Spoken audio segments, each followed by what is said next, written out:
Les problèmes entre deux individus ne se règlent jamais devant le public.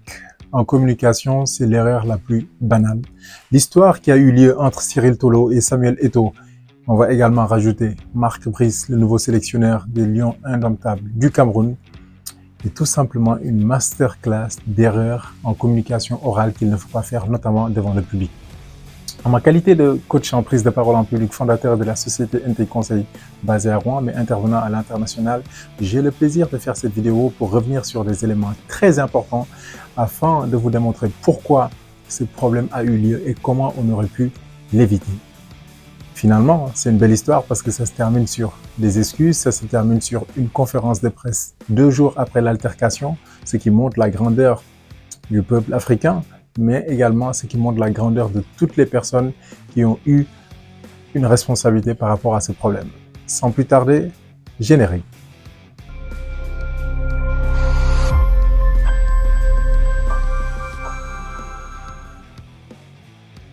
Paul Mendy, fondateur de la société NT Conseil basée à Rouen, mais intervenant à l'international, coach en prise de parole en public avec pour seule mission de vous accompagner à délivrer des messages impactants, aussi bien dans la sphère professionnelle que non professionnelle.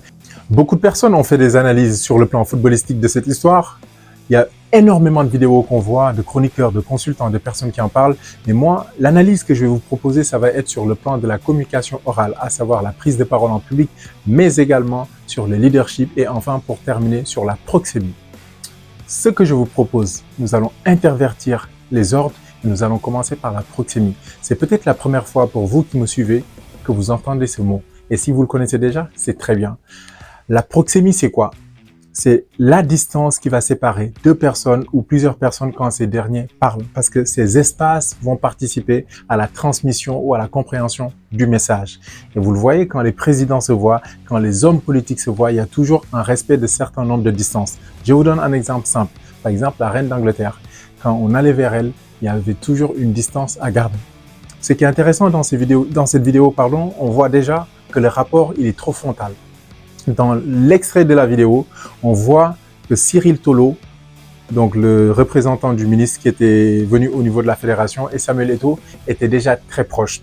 Ils étaient dans un rapport proxémique assez intime. D'ailleurs, il y a 4 types de distances. La proxémie, c'est une science qui est développée par l'anthropologue Edward T. Hall. Et les 4 distances, elles sont lesquelles? La première, ça va être la distance intime. On va dire jusqu'à 30 cm, 40 cm. La deuxième, ça va être la distance personnelle. On peut aller jusqu'à 70 cm, 80 cm. Ensuite, nous allons avoir la distance sociale. La distance sociale, on peut aller jusqu'à 1,50 m, c'est-à-dire le rapport de la distance qui sépare deux personnes. Et enfin, nous allons avoir la distance publique qui peut aller jusqu'à 3 mètres, voire plus. Mais ce qui est intéressant dans cette vidéo, vous constatez que d'emblée, que ça soit Eto'o avec Marc Brice, mais également Eto'o avec Cyril Tolo, ces distances ne sont pas respectées. Le rapport, il est trop frontal. Chacun essaie de dominer l'autre. Chacun essaie de montrer que c'est lui le leader. Quand Eto'o va serrer la main de Cyril Tolo, qui est plutôt relax, quand on regarde sa posture, elle est très intéressante. Il a son téléphone sur la main, il est plutôt posé. Respectez-nous, il le regarde bien dans les yeux. Il a dominé Eto'o sur ce rapport. Ensuite, vous voyez Eto'o qui secoue la main, qui insiste sur le respect, qui insiste également sur le fait que, voilà, lui, quand il se déplace pour aller à la fédération, au ministère, il se comporte comme il faut. Donc, ce monsieur doit également avoir la même conduite, ce qui est totalement intéressant. Par contre, là où la discussion va se gâter, c'est quand on va lui interdire le fait de pouvoir travailler parce qu'il y a des instructions. Et Eto'o a un ego, ce qui est très intéressant pour chaque être humain parce que ça vous permet tout simplement de vous réaliser au maximum de votre potentiel.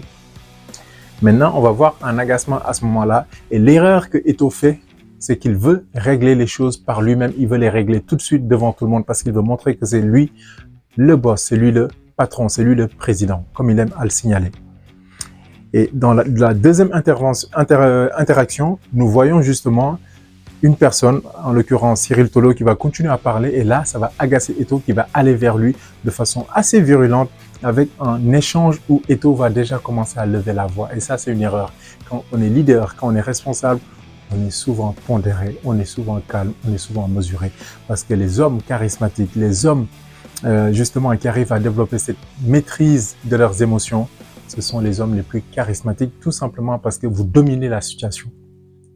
Eto'o vient de perdre son papa, ça peut se comprendre. Je pense qu'il y avait vraiment pas mal de tensions entre les deux structures, la fédération et le ministère. Mais malgré cela, là, on est en public, c'est filmé. Donc, je pense que c'est facile à dire, mais je pense qu'il aurait pu le prendre en retrait, discuter avec lui et trouver une autre solution. Et dans ce rapport, on voit que Cyril Tolo essaie de calmer Eto'o avec une voix mesurée 2 fois. Et la troisième, il comprend que Eto'o va continuer à parler plus fort et là, il va lever la voix. Par contre, ce qui est intéressant, c'est que Eto'o repousse chemin pour continuer à travailler et le monsieur, il part parce qu'il est sûr d'avoir la force avec lui. Donc, même en partant, il est calme. Et ça, c'est très intéressant. Ça veut dire que quand vous savez que vous avez la maîtrise de la situation ou vous n'allez pas être dépassé, il faut juste garder le calme. Tout va se régler. Ça ne sert à rien de parler trop fort, ça ne sert à rien de s'envenimer. Il faut plutôt montrer une pondération. Et d'ailleurs, l'un des piliers du leadership, c'est la maîtrise des émotions. Et sur la deuxième interaction que nous allons analyser, vous allez voir Eto'o et Marc Briz. Eto'o qui l'accueille, qui dit qu'il est content de le recevoir, qui parle plutôt de façon très calme. Mais on voit également l'agacement de ce monsieur qui ne montre pas forcément de la joie sur le visage, qui ne montre pas forcément une certaine gaieté de cœur de rencontrer Eto'o. Et d'ailleurs, il va le démontrer après parce qu'il va parler des 2 mois pendant lesquels il est au Cameroun et il va tutoyer Eto'o. Donc, dans ce premier rapport, encore une fois, on voit que Eto'o essaie de montrer que c'est lui le leader, il serre bien la main, il secoue bien. Voilà, il est quelqu'un d'assez affectueux. Il aime vraiment créer du rapport avec les gens, mais je pense qu'il devrait justement créer un peu plus de distance avec ses protagonistes, surtout quand la situation elle est un peu tendue. Ça peut déjà régler pas mal de problèmes. Ensuite, on va voir la deuxième interaction avec ces 2 personnes. Et là, pour le coup, je trouve que Eto'o est très intéressant dans sa démarche parce qu'il essaie de régler les choses, mais il était déjà énervé. Tout le monde était déjà énervé. Et là, pour moi, s'il y a une erreur qu'il ne faut pas commettre quand on est responsable, c'est de ne jamais insister sur le titre. Parce que Marc Briz va le tutoyer. Marc Briz ne va avoir aucune once, limite je veux dire, de respect pour Eto'o. Jusqu'à lui dire, d'accord, vous avez été entraîneur mais que 3 semaines. Alors que Eto'o est censé être son big boss. Eto'o est censé être son responsable. Et je pense que c'est la démarche de Eto'o qui a permis cela.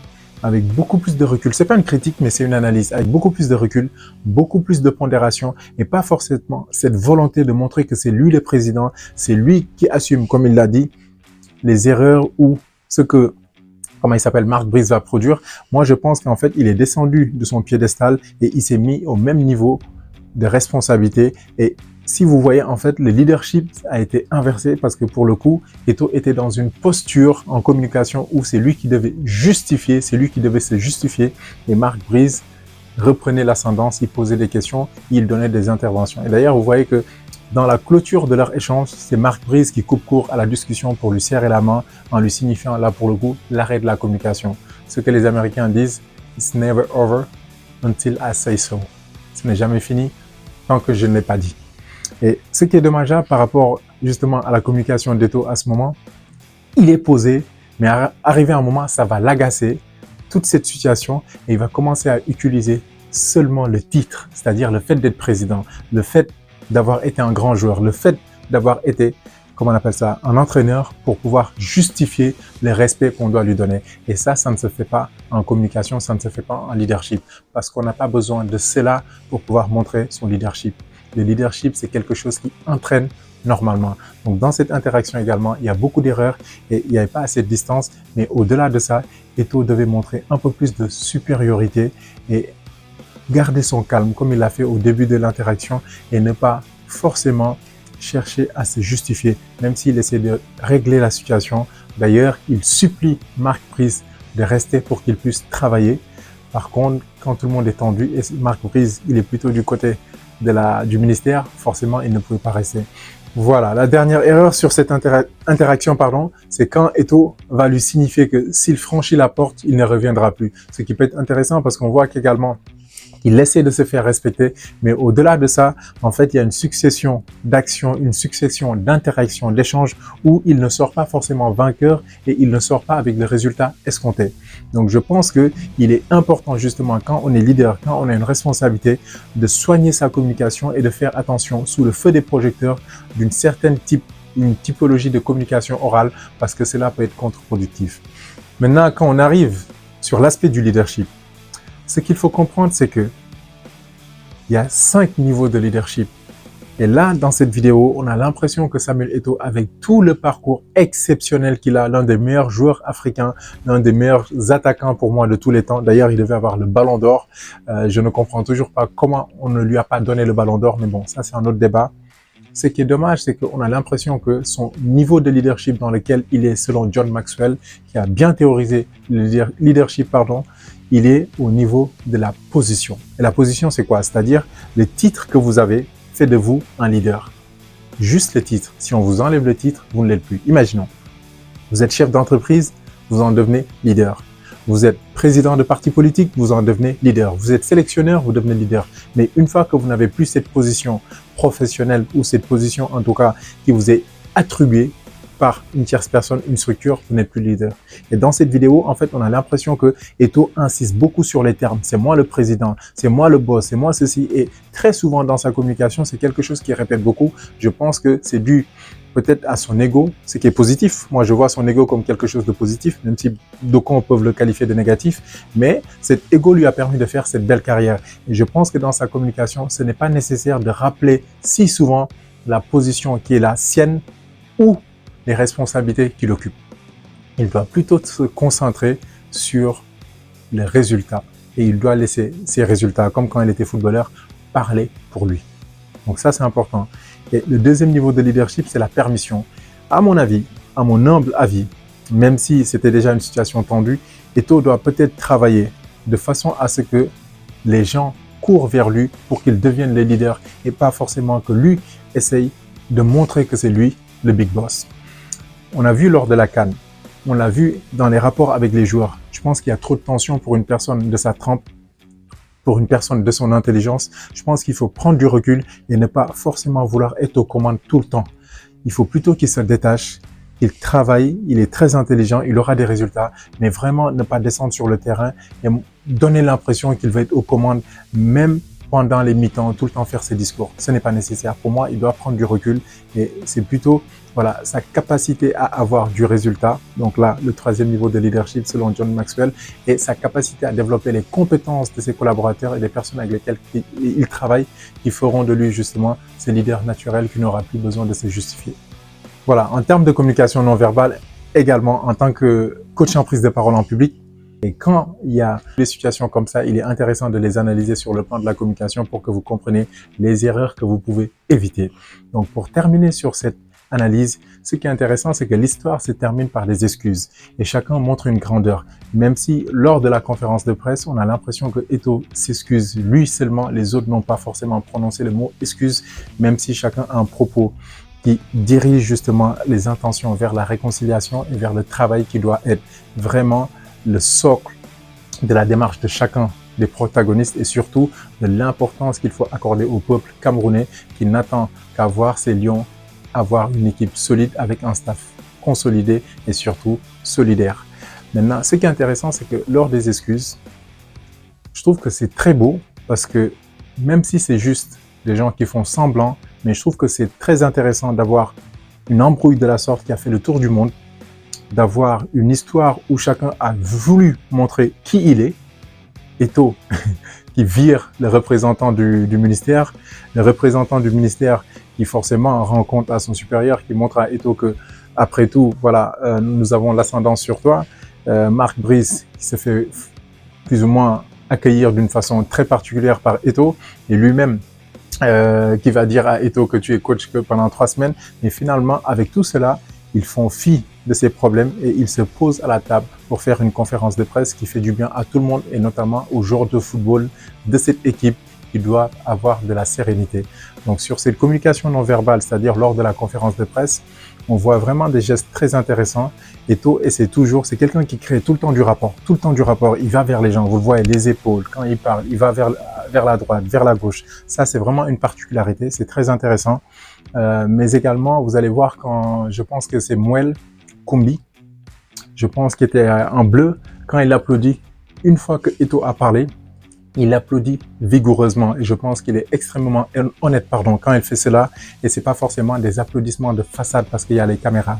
Et je pense que quand il prend son propos, il prend également un propos qui monte de la hauteur et après on a l'impression qu'il a du détachement, il passe à autre chose. Et ça également par rapport à la culture africaine, je trouve que c'est très intéressant. C'est pour moi peut-être ce qu'il faut retenir de cette histoire. Elle était malheureuse, mais elle va servir s'ils veulent travailler pour le Cameroun, pour l'équipe nationale. Et il montre justement que c'est lui le grand frère, c'est lui qui doit pardonner le petit frère qui est peut-être fougueux. Et Eto'o montre que justement, voilà, une culture qui est vraiment africaine. Si je me trompe, grand frère, il ne faut pas que j'ai honte. Je vais revenir vers toi pour m'excuser. Et d'ailleurs, vous voyez le propos de Eto'o, il est assez pondéré. La voix est assez basse, la gestuelle également. Il sourit, il s'excuse plusieurs fois. Il s'excuse également par rapport à Marc Brice, ce qui est tout à fait normal parce qu'on n'accueille pas un coach comme ça. Mais le coach également devait s'excuser parce que j'ai trouvé qu'il était irrespectueux par rapport à Eto'o. Voilà un petit peu de façon très ramassée l'analyse qu'on peut faire, qu'on vous a proposé sur le plan de la prise de parole en public, sur le plan également du leadership et de la proxémie, qui est une science très importante par rapport à la communication orale. Et là, pour le coup, quand il y a des tensions, faites attention à ces distances. Plus vous réduisez la distance intime, plus vous avez des chances de réduire l'intensité de la nervosité des protagonistes. À très vite pour une prochaine vidéo. D'ici là, impactez votre public et n'hésitez pas à vous abonner pour plus de contenu de qualité en prise de parole en public. C'était Coach Paul Men.